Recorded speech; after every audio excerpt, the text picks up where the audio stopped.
Om Swastiastu. Saya I Gusti Bagus Suyadnya SPD, CGP Angkatan 2 Kabupaten Buleleng, instansi dari SMA Negeri 1 Tejapula, pada kesempatan ini akan menampilkan video aksi nyata modul 2.1 dan 2.2, yaitu pembelajaran berdiferensiasi dan kegiatan sosial dan emosional. Selamat menyaksikan.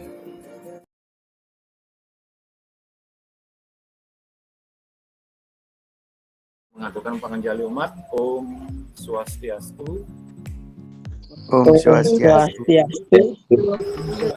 Anakku semua, nah seperti yang Bapak sampaikan tadi, pertama-tama Bapak akan menampilkan ini dulu. Setiap di awal pembelajaran, Bapak akan menampilkan ini. Ini biar kita ingat apa sih yang kita telah susun di pertemuan awal kita. Mira, coba Mira ya. Mira silakan buka kameranya. Tolong kita mulai pembelajaran dengan berdoa terlebih dahulu. Jadi Bapak minta kepada Mira untuk membuka doa pada pertemuan hari ini. Silakan Mira. Oke, selamat pagi teman-teman. Sebelum pembelajaran, ada baiknya kita berdoa sesuai dengan agama dan juga keyakinan masing-masing. Berdoa mulai. Selesai. Baik, terima kasih Mira. Ketika orang lain meragukan artinya dalam artian mungkin mengkritikmu, tidak percaya sama anak-anak semua. Nah, jadi yang harus anak-anak lakukan adalah percaya pada dirimu sendiri. Sekarang apa kelemahan kalian dan apa kelebihan kalian terkait tentang emosi dan sosialnya kalian. Ya, Bapak kasih waktu sekarang 2 menit memikirkan. Sebentar Bapak akan tunjuk satu orang untuk menyampaikan jurnal refleksi dirinya. Ya. Jadi saya punya kelebihan, yaitu saya bisa diandalkan dalam hal yang bisa saya lakukan. Bertanggung jawab ya. Oke. Saya punya rasa ingin tahu yang tinggi. Saya juga mudah bergaul, jadi sangat mudah bagi saya buat nyari teman baru. Kelemahanmu? Masih kelebihan, silakan. Saya punya rasa empati yang tinggi, jadi saya suka menolong orang lain. Kekurangan saya itu saya sulit mengendalikan emosi, jadi terkadang saya itu cepat marah dan saya juga terkadang cepat sedih. Nah, oke, luar biasa, tepuk tangan untuk temannya dulu ya. Oke, hebat sekali, Naila sudah berani menyampaikan refleksi dirinya. Bapak ingin mengetahui kemampuan awal kalian terkait tentang materi yang kita pelajari di pertemuan sebelumnya dan materi yang akan kita pelajari sebentar. Nah, seperti itu ya. Nah, sekarang Bapak akan bagikan linknya ke chat. Oke, ini ya sudah ada 10 MIPA 1, Komang Naumita, Ade Dawud. Ya, masih Naila. Sudah selesai Nailanya ya. Agung Dipa, apakah bisa menyusul? Dilanjut disusul oleh juga Komang ya. Komang Ayu Sekar sebelum MIPA 1. Komang Niatria ya menyusul nomor 2. Akhiri.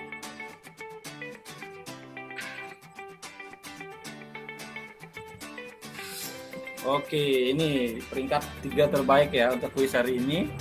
Yang pertama ada Naila Loreina dari 10 MIPA 2. Kemudian yang kedua adalah Komang Niatria dari 10 MIPA 1 dan yang ketiga adalah Murah Alif kayaknya ya dari kelas 10 MIPA 1 ya. Baik, kita berikan applause untuk teman-temannya yang masih 3 besar. Yang lainnya juga sudah hebat-hebat semua ya. Jadi ada yang betul 4, ada betul 5 juga, tapi kalah kecepatan sebenarnya ya. Terima kasih. Baik anak-anakku semua, ini adalah kompetensi dasar, indikator dan tujuan pembelajaran pada pertemuan hari ini ya.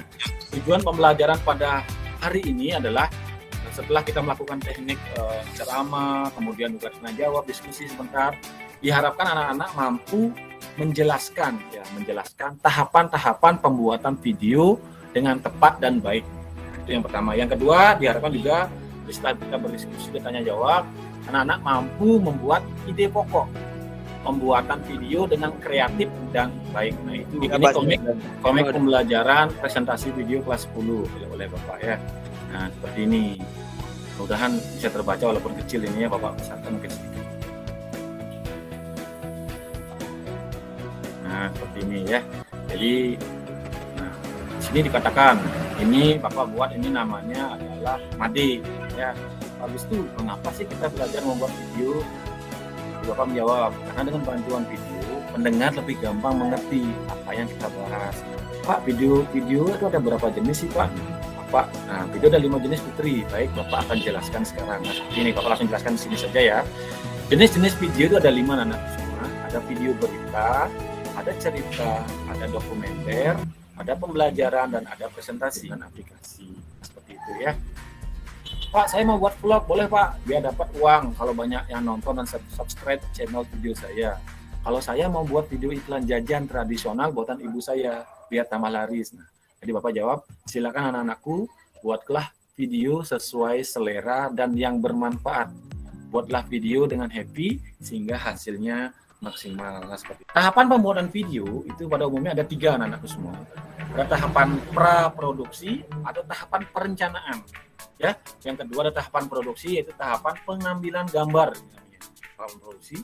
Pasca produksi itu tahapan adalah tahapan akhir, rendering sampai publish. Komang Naumita, silakan Komang Naomi, sampaikan. Video klip itu merupakan jenis video presentasi karena itu terkenalkan produk baru yaitu lagu atau single yang diluncurkan oleh seseorang. Oke, bagus sekali Naumita ya. Terima kasih. Intinya jadi Naomi mengatakan itu lebih condong masuk ke video presentasi. Bagus sekali. Ada punya ide yang berbeda? Ya. Naila, oke, silakan Naila. Naila apa itu? Ya, silakan Naila. Menurut saya itu masuk ke jenis video cerita. Kenapa? Karena ada beberapa video klip yang menceritakan isi lagu tersebut. Jadi misalnya isi lagunya sedih, pasti video klipnya nggak jauh-jauh dari kesedihan atau menangis. Kalau senang-senang, kadang pesta ataupun yang membuat suasana hati jadi senang. Oke, tepuk tangan untuk Naila. 2020. Selamat mengikuti. Sore Pak Ketut, apa kabar? Menurut kalian video tadi lebih condong masuk ke jenis video apa? Masuk ke video presentasi. Kenapa? Karena tadi mempresentasikan tentang bagaimana cara PPDB di Semansaka tahun lalu dan Jadi benar sekali apa yang disampaikan Naila tadi, jenis video tadi itu lebih condong ke video presentasi. Karena mempresentasikan apa produknya apa? SMA Negeri 1 DJ Kuliah, mempromosikan istilahnya di sana. Ini loh sobat DJ Kuliah, yuk gabung ke sini ya, itu intinya. Benar sekali. Jadi termasuk video presentasi. Nah, seperti itu ya. Nah, anak-anakku semua, jadi seperti yang Bapak harapkan ya nantinya sebelum nanti Bapak menyuruh kalian membuat post test nanti di luar dari Meet ini di Classroom, nanti silakan buat post testnya dan juga memikirkan tahapan praproduksi video yang akan dibuat. Yuk, Bapak sekarang akan memperkenalkan yang namanya teknik stop. Ya, teknik stop ini adalah teknik yang digunakan untuk mengelola emosi seseorang. Ya, jadi mengelola emosi seseorang ada pada saat ini adalah kalian dan Pak Sandi harapan ke kalian coba dilakukan ini ya, teknik stop ini dengan baik dan benar, dengan mindfulness, artinya dengan kesadaran diri penuh, fokus ke satu titik, yaitu apa ya, ini teknik stop ini. Jangan dulu memikirkan masalahnya yang minggu lalu, yang kemarin, yang tadi, atau juga jangan dulu memikirkan masa depan, pikirkan yang hari ini saja dulu. Apa yang terjadi hari ini kalian pikirkan, fokus pada satu titik ya, yaitu dengan melakukan teknik stop. Yuk anak-anakku semua, silakan Bapak minta kalian 1 menit saja, silakan dibuka kameranya, kita akan melakukan teknik stop 1 menit. Ya. Dan anak-anakku semua, letakkan tangan kalian di paha dan di kaki kalian, duduk dengan benar, kemudian pejamkan mata kalian, kemudian pikirkan pada satu titik, tarik nafas kalian. Rasakan udara yang masuk ke dalam hidung, ke rongga hidung kalian. Kemudian hembuskan nafas. Rasakan nafas yang keluar, udara panas yang keluar. Lakukan sebanyak 3 kali. Buka mata kalian dan yakinkan pada diri kalian, saya semangat dan bahagia. Silakan dibuka mata kalian semua. Terima kasih banyak. Ada yang bisa menyimpulkan pembelajaran kita pada pagi hari ini? Ya, Komang Nomi. Nomi, ayo silakan Nomi. Sampaikan aja Nomi, enggak apa-apa. Silakan Nomi. Kesimpulan yang saya dapatkan yaitu materi hari ini adalah menjelaskan tentang tahapan-tahapan pembuatan video. Jadi itu ada 3, yaitu praproduksi, produksi, dan pasca-produksi. Dan yang dapatkan hari ini kita bisa mempelajari tentang dari stop, bagaimana kita kontrol emosi pada diri kita.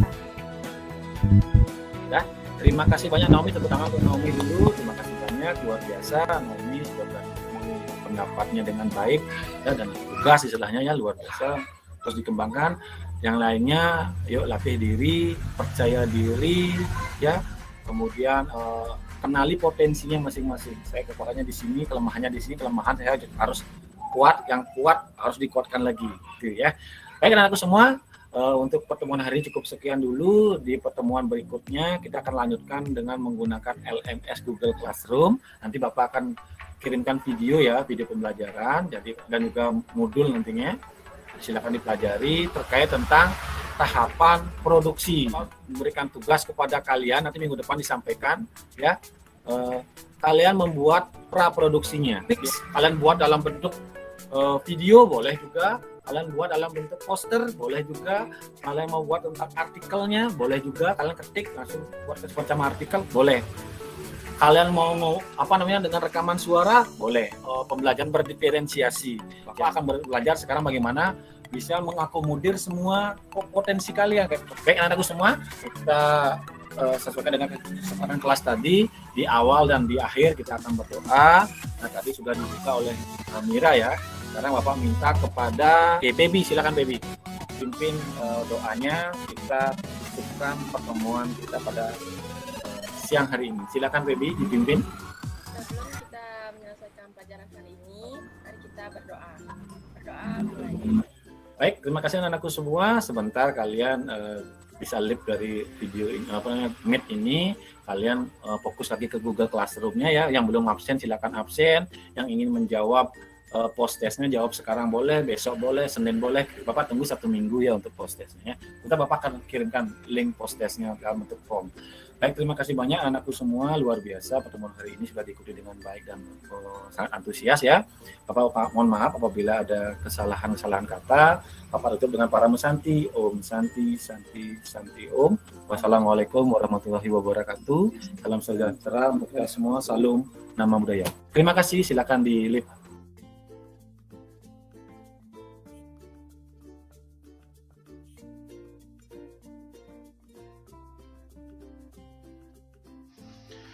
Perasaan saya ketika merancang perencanaan dan melaksanakan aksi nyata pembelajaran berdiferensiasi dan juga kegiatan sosial dan emosional adalah sangat senang dan merasa tertantang untuk mampu memberikan yang terbaik kepada siswa saya.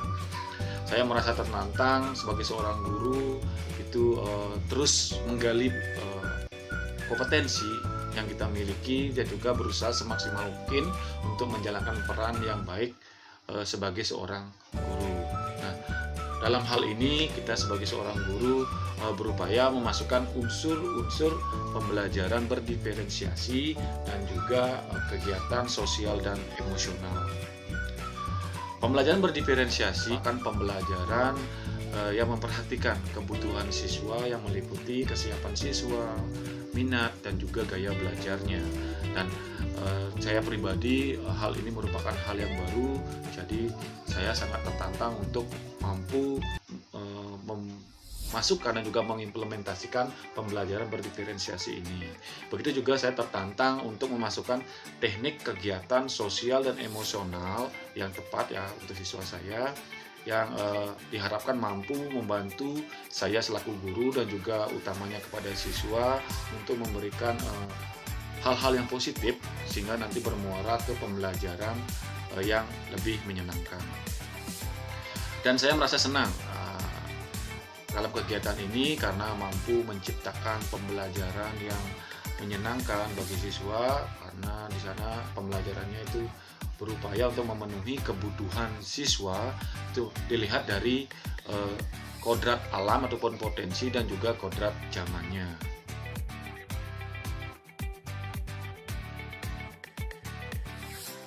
Pembelajaran yang saya dapatkan setelah melaksanakan proses pembelajaran atau aksi nyata ini adalah yang pertama, saya bisa belajar bagaimana mampu memetakan kebutuhan belajar siswa, dilihat dari kesiapan, minat, dan juga gaya belajarnya. Kemudian yang kedua, saya belajar menyusun RPP dengan memasukkan unsur-unsur pembelajaran berdiferensiasi dan juga kegiatan sosial dan emosional yang tepat. Saya juga belajar bagaimana saya menyiapkan media pembelajaran yang disesuaikan dengan gaya belajar siswa, ada yang visual, kinestetik, dan juga auditory. Yang ketiga, setelah pembelajaran saya semakin sadar bahwasannya potensi dan gaya belajar siswa memang berbeda-beda. Jadi sudah tugas saya sebagai seorang guru untuk mampu memberikan kemerdekaan belajar bagi siswa dengan melakukan pembelajaran berdiferensiasi sehingga potensi yang dimiliki oleh masing-masing siswa bisa terus berkembang dan juga tujuan pembelajaran yang kita harapkan bisa dicapai dengan maksimal. Dan yang keempat, bagaimana kita belajar memilih dan menerapkan penggunaan teknik kegiatan sosial dan emosional yang tepat dalam proses pembelajaran yang disesuaikan dengan karakter siswa dan tujuan pembelajaran yang ingin dicapai.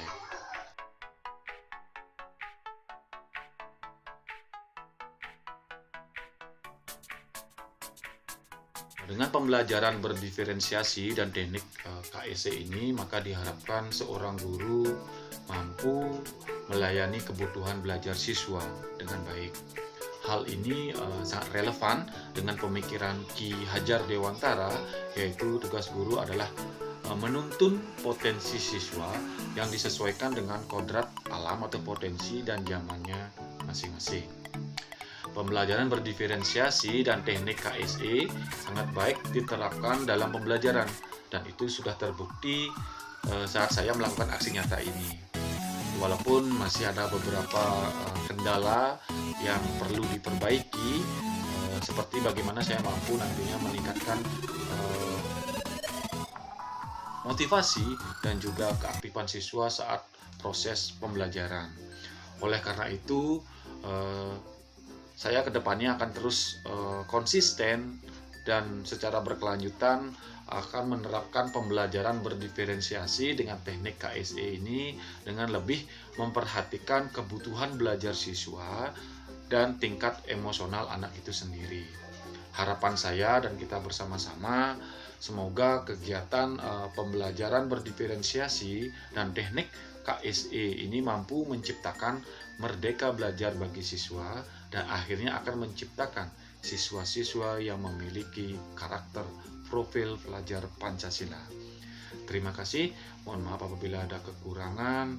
Ayo tergerak, bergerak, dan menggerakkan untuk kemajuan pendidikan Indonesia. Salam Guru Penggerak.